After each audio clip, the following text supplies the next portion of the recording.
بسم اللہ الرحمن الرحیم۔ السلام علیکم۔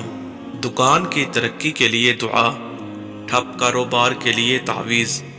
کاروبار میں برکت کی دعا۔ اللہ تعالیٰ جل شانہ اور اس کے محبوب دو عالم صلی اللہ علیہ وآلہ وسلم نے کچھ ایسے اعمال ارشاد فرمائے ہیں جن سے رزق اور مال میں ترقی اور اضافہ ہوتا ہے۔ سب سے زیادہ اہم عمل جس سے نہ صرف رزق میں ترقی ہوتی ہے بلکہ دنیا اور آخرت کے تمام مسائل سے بھی نجات کا ذریعہ بنتا ہے، وہ تقوی ہے۔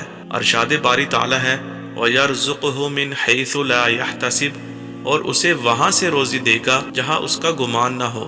اگر کسی شخص کی دکان سے برکت چلی گئی ہو اور نفع نہ ہوتا ہو بلکہ نقصان ہی ہوتا ہو، اور کاروبار سے پریشان ہو اور قرض کی لپیٹ میں پوری دکان آ گئی ہو جس کی وجہ سے آپ کا کاروبار ٹھپ ہو گیا ہو، دن بدن کام ڈون ہو گیا ہو، تو نماز فجر کی سنت اور فرض کے درمیان 141 مرتبہ درجہ ذیل آیت پڑھی فَإِن تَوَلَّوْا فَقُلْ حَسْبِيَ اللَّهُ لَا إِلَٰهَ إِلَّا هُوَ عَلَيْهِ تَوَكَّلْتُ وَهُوَ رَبُّ الْعَرْشِ الْعَظِيمِ۔